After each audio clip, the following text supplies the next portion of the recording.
welcome back, it's me Angelika. Senang sekali bisa bertemu dengan kalian lagi.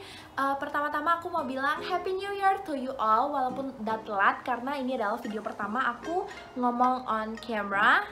Sebelumnya itu videonya kebanyakan like dubbing dan juga video aku jalan-jalan. So ini adalah video pertama, jadi aku mau ngucapin Happy New Year dulu ke kalian semua. Semoga di tahun ini kita itu makin positif, kita juga tetap sehat, terus lebih bahagia lagi.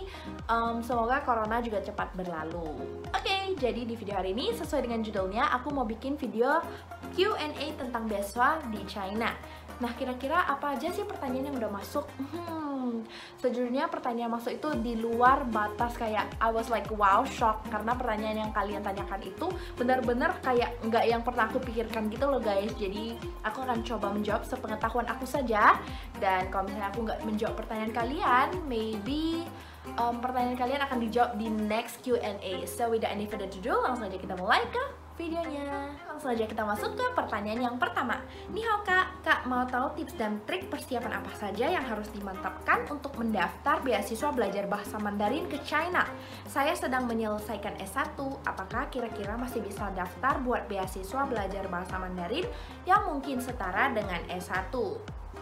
Nah, sebenarnya kalau kamu tuh S1 mau lanjut S2 itu boleh banget guys. Jadi untuk beasiswa pemerintah terutama CGS itu mereka menerima murid master yang under 35 years old kalau nggak salah. Jadi kalau misalnya kalian tuh masih under 35, kalian mau lanjut S2 di China, itu sebenarnya masih bisa banget. Dan juga hal-hal penting yang harus kalian siapkan adalah pertama, pas foto tentunya dengan background berwarna putih. Kemudian yang kedua adalah transkrip nilai.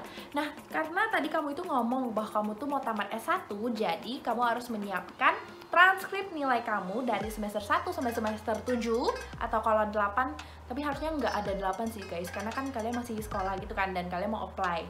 Jadi kalian harus menyiapkan itu dua, yaitu transkrip nilai kalian dalam bahasa Inggris ataupun bahasa Mandarin. Kemudian yang ketiga adalah personal statement. Jadi kayak research proposal kalian itu seperti apa ke depannya, prospeknya seperti apa.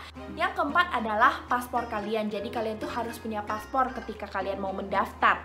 Kemudian yang kelima adalah surat keterangan kesehatan atau physical examinations for foreigner. Itu ada formnya guys, kalian bisa download aja di websitenya CSC. Kemudian kalian juga bisa siapkan sertifikat yang berhubungan dengan jurusan yang akan kalian apply. Kalau misalnya kalian punya, tentunya kalau bisa dalam bahasa Mandarin atau bahasa Inggris. Kalau nggak ada ya nggak apa-apa guys gitu.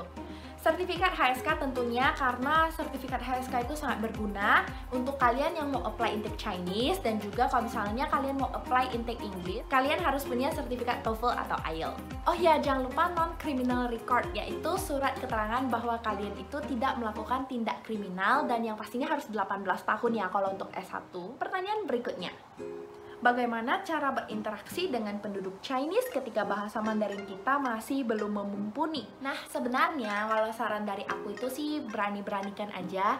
Jadi kalau aku tuh lebih kayak harus belajar vocabnya dulu gitu guys. Jadi misalnya aku search di Google kayak daily conversation, terus vocabulary yang sehari-hari digunakan kayak mau beli barang, terus mau nanya jalan untuk awal-awal ya guys. Jadi aku pelajari kayak kalau misalnya mau beli barang, 这个多少钱, baru 为什么这么贵, 为什么这么便宜. Aku kayak belajar vocab-vocab yang emang digunakan kalau misalnya mau membeli barang, mau nanya jalan. Nah, setelah aku udah pelajari vocabnya, misalnya ya aku ngomong aja langsung ke penduduknya gitu loh. Kayak 这个多少钱, kalau misalnya mereka nggak ngerti, oh berarti masih kurang, istilahnya masih kurang lancar gitu guys. Dan pelan-pelan koreksi, pelajari lagi kayak oh ternyata ngomong yang benar itu seperti ini. Kalau misalnya kalian nggak memulai sama sekali, kalian nggak akan ada perkembangan sama sekali. So, let's start from now. Pelajari pelan-pelan, mulai dari vocab, kemudian membentuk kalimat, terus ngomong aja langsung sama penduduknya. Malah mereka akan sangat terbuka dan sangat happy kalau mereka ketemu orang luar gitu guys. Kayak bagi mereka itu sebuah cari teman baru, mendapatkan suasana baru, dan mereka sangat senang dan terbuka serta membantu kamu untuk lebih kayak oh ini tuh ngomongnya bukan kayak gini tapi kayak gini. Terus nanti kita latihan dan lama-kelamaan makin bisa. Dan alhasil setelah 2-3 bulan kalian mendengar, kalian ngomong, itu nanti bakalan lancar dengan sendirinya. Pertanyaan yang ketiga, bagaimana cara membiasakan diri dalam menghadapi mata kuliah dengan memakai bahasa Mandarin? Guys, aku mau bilang bahwa nggak ada yang mudah di sini. Walaupun aku HSK 5, dalam mengikuti pelajaran pada awalnya juga sangat sulit banget. Itu aku masih ingat di minggu pertama aku print seluruh catatannya, aku tulis di atas pinginnya, nadanya, dan juga artinya di bawah guys. Jadi kayak misalnya demand is what, supply is what, itu aku tulis cara bacanya itu gimana, terus supply-nya itu apa. Pokoknya catatan aku itu penuh dengan tulisan. Aku masih ingat pen hitam khusus untuk menulis kata hanzi-nya, terus pen biru untuk menulis pinginnya, pen merah untuk tulis artinya. Nah, kira-kira mungkin selama 2-3 bulan. I know it feels tired, it feels exhausted untuk nulis semua itu. Cuman kalian harus ingat, karena kalian udah memutuskan untuk ke China, kalian memutuskan untuk belajar, jadi ya intinya kalian harus lebih giat lagi, lebih rajin lagi. Nanti pada saat kalian udah terbiasa kayak oh ini tuh ini, nanti udah kayak dengan sendirinya, dengan alaminya kalian tuh mengerti. Dan jangan kalian berekspektasi tinggi, karena sampai sekarang aku juga masih kadang-kadang kayak kesusahan, tapi setidaknya aku udah understand lessonnya 80-90%, sisa 10%-nya aku kayak ya oke, padahal aku nggak gitu ngerti gitu. Maksudnya kayak at least kita itu ngerti half of the lesson, kita bisa mengikuti guys. Jadi intinya kalian harus tetap belajar. Selanjutnya pertanyaan keempat, bagaimana perbedaan budaya antara China dan Indonesia? Kalau untuk budaya sih sebenarnya banyak banget perbedaannya. Dari pertama, dari bahasa aja udah berbeda guys. Misalnya kalau China pakai bahasa Mandarin, bahasa Kanton. Kalau misalnya di bahasa Indonesia ya kita pakai bahasa Indonesia sebagai bahasa persatuan kita. Kemudian untuk bangunan dan arsitektur, kedua negara ini cukup menjaga historical ya. China juga banyak tempat-tempat wisata kayak Great Wall yang udah masuk UNESCO. Indonesia juga punya Candi Borobudur yang masuk UNESCO. Kemudian dari segi pakaian, kalau misalnya di China itu pakaiannya kayak Qipao, terus Cheongsam. Pokoknya kalau baju mereka itu pas Chinese New Year pokoknya merah-merah. Mereka sangat identical dengan warna merah. Kemudian kalau untuk di Indonesia, kita nggak ada satu warna yang benar-benar melambangkan Indonesia banget kecuali merah putih ya, bendera kita gitu guys. Kemudian kalau untuk di Indonesia sendiri, kita bajunya ya baju batik, kemudian kebaya ya, kita terkenalnya itu. Selain itu untuk hari besarnya juga berbeda guys. Kalau di China itu mereka sangat-sangat happy, sangat-sangat welcome terhadap Imlek. Terus ada beberapa hari seperti Qingmingjie, kemudian Qixijie. Qingmingjie itu festival merapikan atau membersihkan kuburan orang-orang atau leluhur yang dulu gitu. Kemudian ada hari Qixijie, hari kasih sayang. Kemudian apalagi ya, pokoknya di China banyak hari-hari spesialnya gitu. Di Indonesia juga banyak hari spesial, tapi di Indonesia itu mereka lebih kayak ya kalau misalnya ada hari apa gitu, misalnya hari Waisak ya untuk khusus umat Buddha. Kemudian Idul Adha juga ada, Christmas, jadi lebih beragam, lebih bervariasi. Nah sebenarnya masih banyak lagi perbedaan dan persamaan kedua budaya dari negara ini, cuman aku nggak bisa sebutin satu persatu.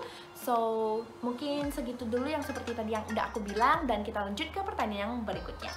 Ya, Kak, gimana sih kok lancar bahasa Mandarinnya belajar dari Indonesia atau di China langsung, Kak?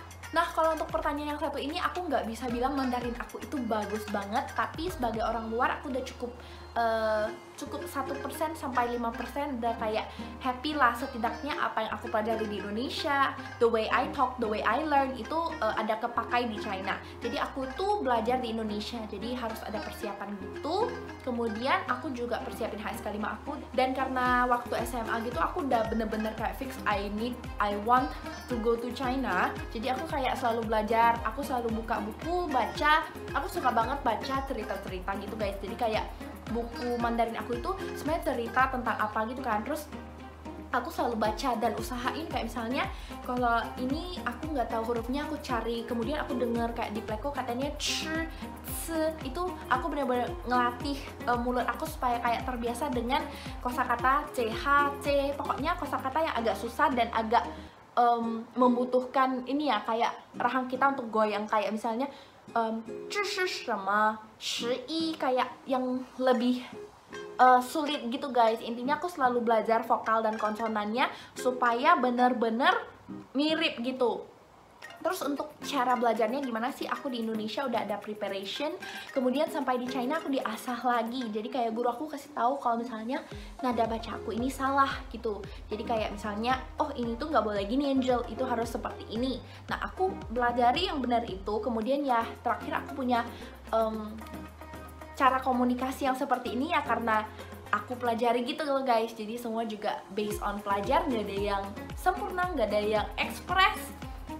Ya intinya untuk saat ini ya aku cukup puas sedikit untuk bahasa Mandarin aku, tapi aku tetap masih mau belajar lebih banyak lagi karena aku yakin di luar sana masih banyak yang vokalnya lebih bagus, yang juga lebih piaocuan, lebih standar dengan orang-orang China gitu guys.